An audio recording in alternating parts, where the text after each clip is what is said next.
Start by taking refuge.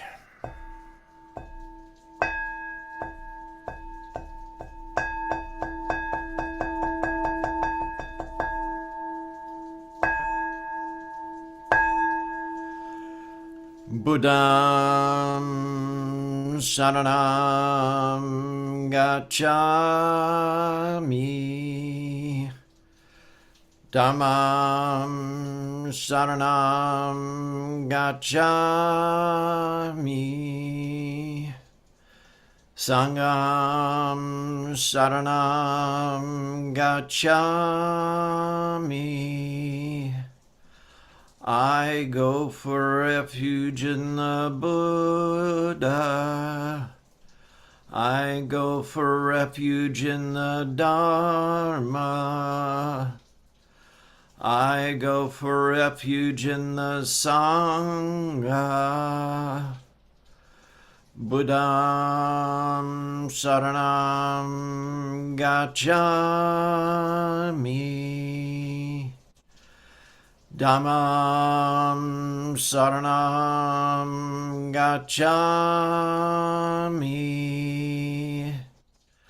Sangham Saranam Gacchami.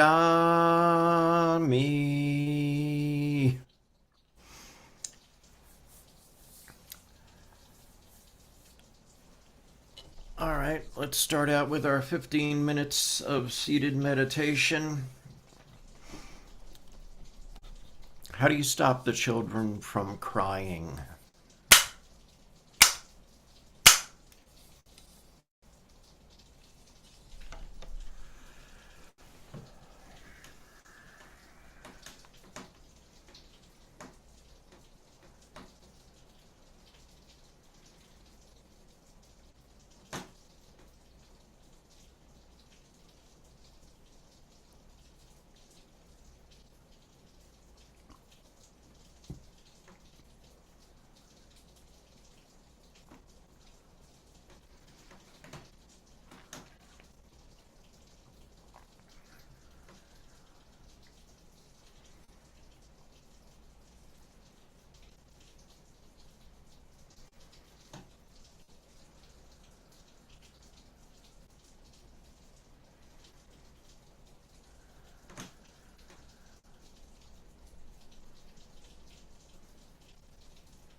Let's chant the Gatha on opening the sutras.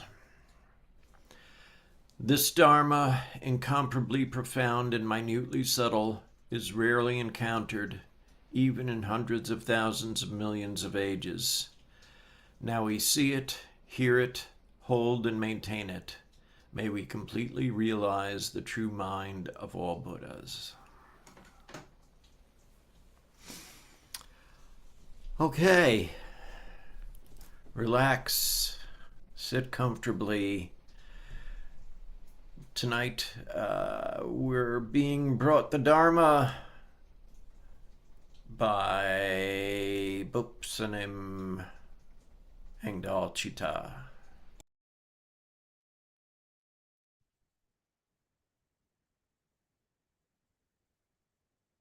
A blind man had been visiting with a friend, sitting up late and talking. When he decided that it was time to go home, his friend said to him, "Let me give you this candle lantern to carry home with you."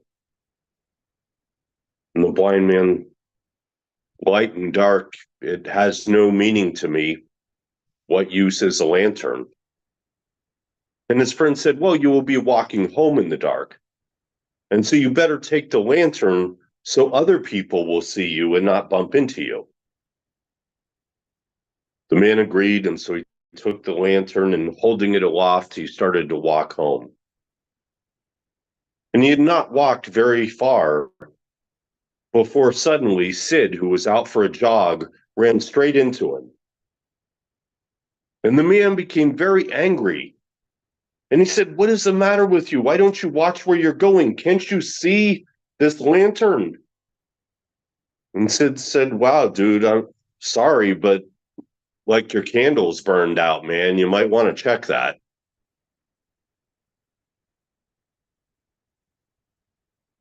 Ghassan had a student studying with him for a good while. And when he was leaving, Ghassan gave him this warning: studying the truth speculatively is useful as a way of collecting preaching material. But remember that unless you meditate constantly, your light of truth may go out. So hopefully this isn't all just collected preaching material I'm giving you here. So both of these stories, or at least some version of them uninfluenced by Sid, come from 101 Zen stories. And you may wonder why I've picked two very specifically about light and light going out, and why a blind man might need a candle.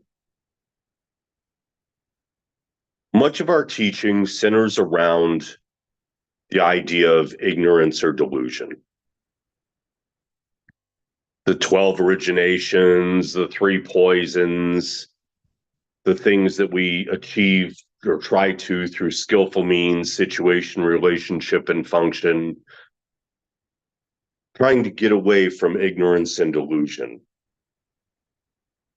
So what's the root of the word? And it's interesting. I like to look at meanings of what we translate as our words. The word that we translate as ignorance or delusion is avidya.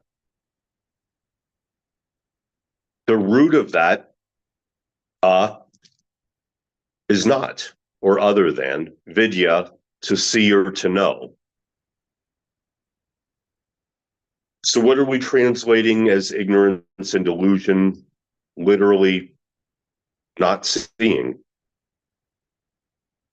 The paradigm of being in the darkness as a teaching exercise. And of course, in the first story, that applies even potentially with a blind man, that not seeing or not being seen is living in a delusion. And her brother Genji, he recently wrote a blog a few weeks ago where he also talks about seeing and not needing eyes, but hoping he can see. And for him, it's the opening of compassion, the opening of what the teachings have been in process throughout his life of becoming for him. And it's a very vital concept. So we're always struggling to see, to understand, to see clearly, to see without delusion, without our filters, without our prejudices. But how do we apply that? Even at that level, seeing is potentially just speculative and can fall into its own level of delusion. One of the statements of our Sangha is only don't know. So are we supposed to be avidya to not know? No, that imperative is to not be caught up in knowing, to not think we know, to not be worrying about facts and figures.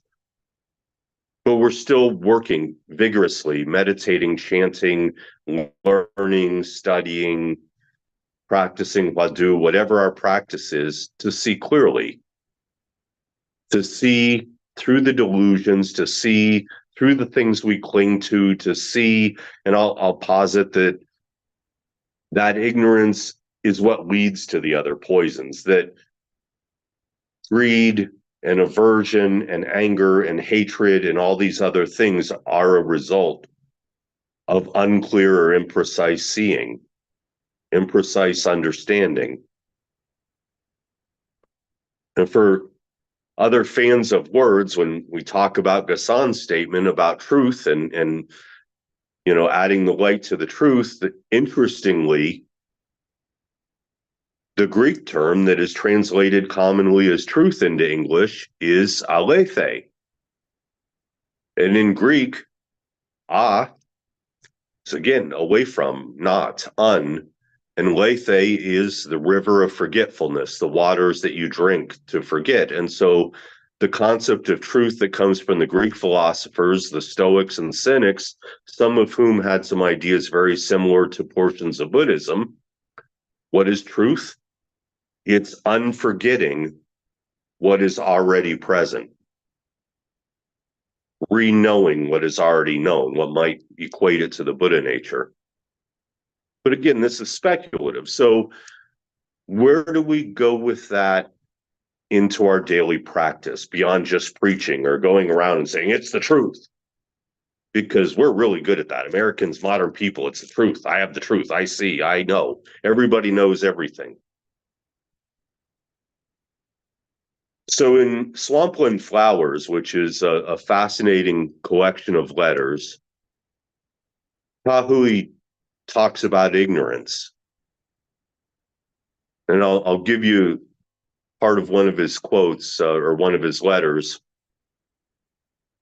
In the conduct of their daily activities, sentient beings have no illumination. So again, that concept, light, illumination, seeing. If you go along with their ignorance, they're happy. Now, he's saying happy in a different way than ultimately happy, because we know they're living in delusion, they're not happy, but we'll jump over that a little bit. But what he's saying is they want you to go along with their delusion. All the people that have all these facts and figures and opinions that they doom scroll on whatever certain feed they've got and whatever medium that gives them more of the same thing that they're already convinced of. That's what they want, is to be validated, verified. He goes on, if you oppose their ignorance, they become vexed. Call them out. 90% of the time, that doesn't work real well. Buddhas and bodhisattvas are not this way. They make use of ignorance, considering this the business of Buddhas. That's an interesting twist. Make use of ignorance. Since sentient beings make ignorance their home, to go against it amounts to breaking up their home, shattering their illusions. That's an uncomfortable place. Going with it is adapting to where they're at, to influence and guide them. Now, is Tahui saying that we become ignorant so we can just get along with everybody and we can all just be happy? No. Is he saying we join in ignorance and delusion and fall down that nihilistic path where we're just nothing matters, it's all on it, man, nothing matters, we don't exist, nothing ultimately exists, so I can run around and be a jerk and live in delusion with everybody else so they're happy? No. We're back to that situation relationship function. We're back to that 10th bull. If we're going to walk with people, if we're going to have any hope of guiding and helping and influencing people, we have to kind of live where they're living. That doesn't mean we give up seeing or trying constantly to re-see. It doesn't mean we live ourselves in a state of delusion. It doesn't mean we are okay with their state of delusion. It means we have to get into the space, in the practice, back in the marketplace, where we're walking in that place, in that function with the other sentient beings. And until they're ready, and we'll specify ready, not going in as the iconoclast and shattering all their stuff. You're not teaching anybody or helping anybody that's not ready if you just run in and smash their idol with a brick. You get through to them, you work through them, you figure out where they're coming from, you figure out, if you can, what their delusion is and where your delusion meets theirs. And then when you get to them to say, well, okay, maybe, then you start chipping away at that idol with the brick. And then eventually, maybe you can smash it, or maybe you can't. But how may I help you is working within the place where they have to live until you can see if you can help them live in a place that's more clearly lit.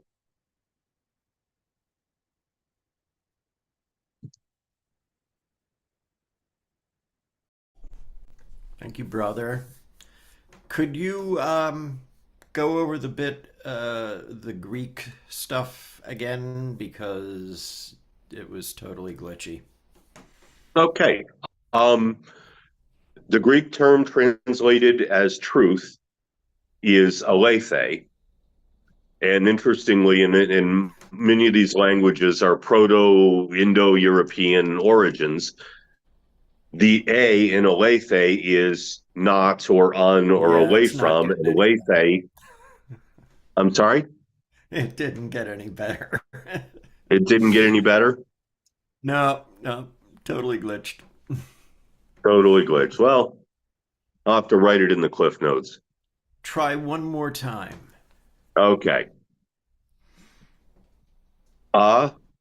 Is un or away from in Greek. Lethe is the river of forgetfulness. It's what the dead would drink from to forget their lives. And so aletheia is literally unforgetting. And that's the term that through the Stoics and Cynics and many of the philosophers ended up being translated into Greek, is to unforget what one has already known, to reconnect with what the truth is. You made it through the entire section. Thank you. It was just like,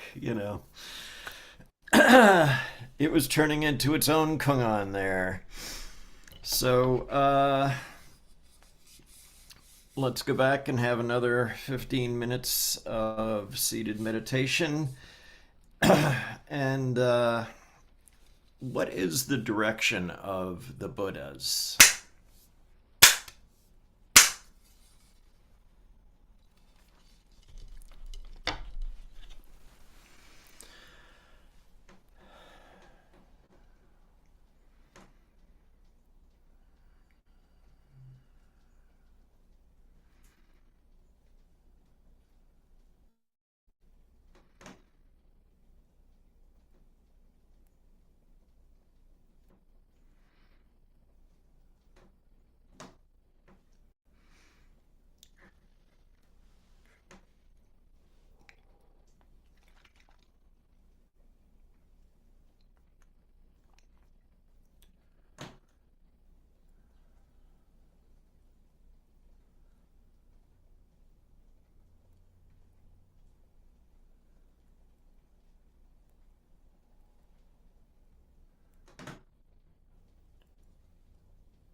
Okay, time to chant the Heart Sutra.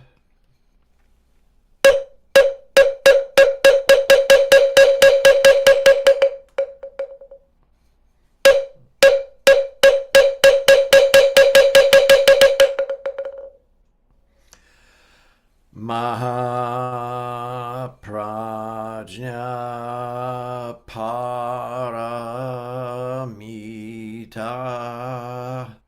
Hridaya Sutra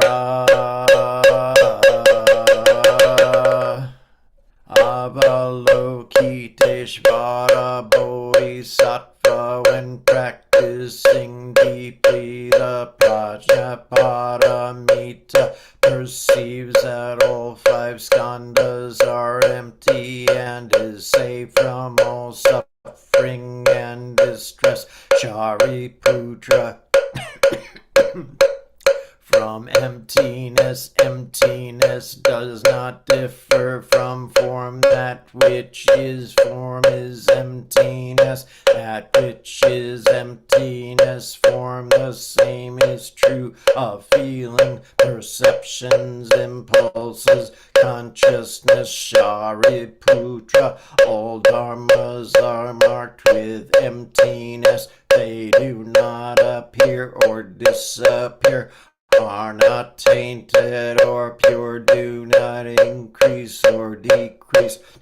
For in emptiness, no form, no feelings, perceptions, impulses, consciousness, no eyes, no ears, no nose, no tongue, body, no mind, no color, no smell, no taste, no touch, no object of mind, no realm of eyes, and forth until no realm of mind consciousness, ignorance, also no extinction of it, and so forth until no old age and death, and also no of them, no suffering, no origination, no stopping, no path, no cognition, also no attainment, with nothing to attain. The Bodhisattva depends on Prajna Paramita,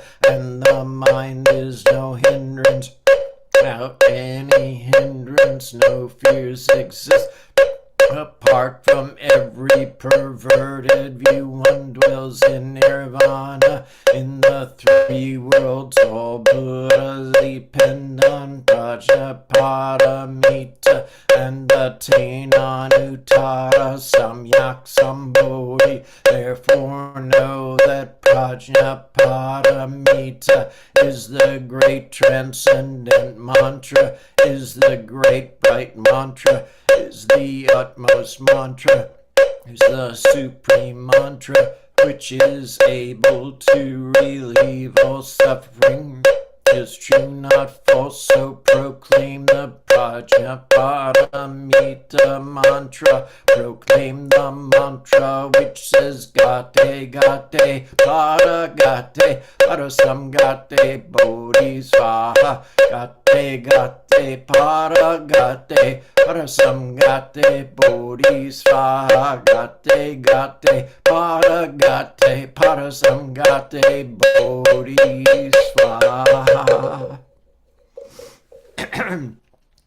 Well, that was rough.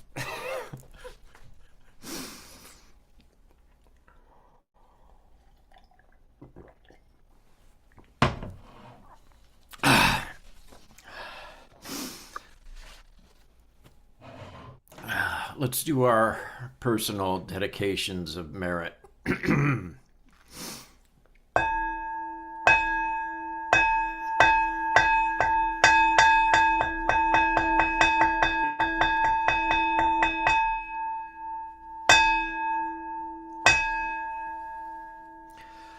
All sentient beings are one seamless body and pass quickly from birth to death. We remember those who cared for us and are gone. Those who are ill, those who are at war, who are hungry and who are in pain, may they heal and have peace. We especially dedicate our service to John Bex, Brad Hunter, Kathy Sorensen, Nathan Sinasuk, Mike Gingy Wood. Is there anyone you'd like to add? Jimmy.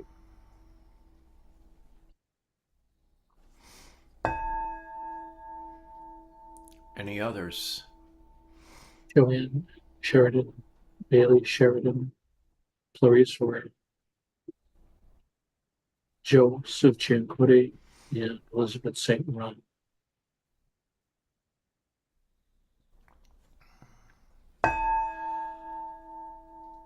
All beings in the 10 directions, subject to the greed, hatred, and delusion of themselves and others.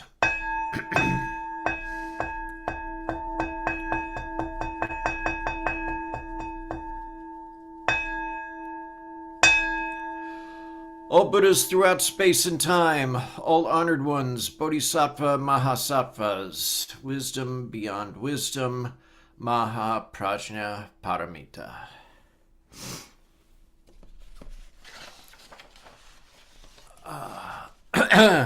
Let's do our faith in practice vow.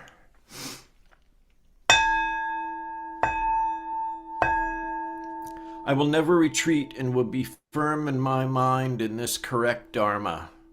I will escape from the samsaric cycle of birth and death and definitely will see my original face. I will be sure to inherit the life of insight of the Buddha and save all sentient beings.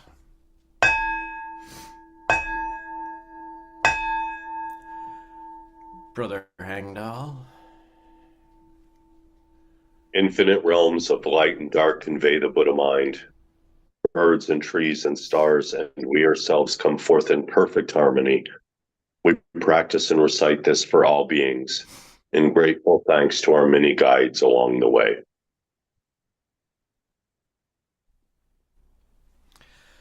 Let's do the 4 great Bodhisattva vows. Sentient beings are numberless. We vow to help them all.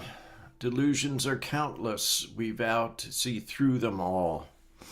Opportunities to awaken are infinite. We vow to embrace them all. The Buddha way is endless. We vow to embody it.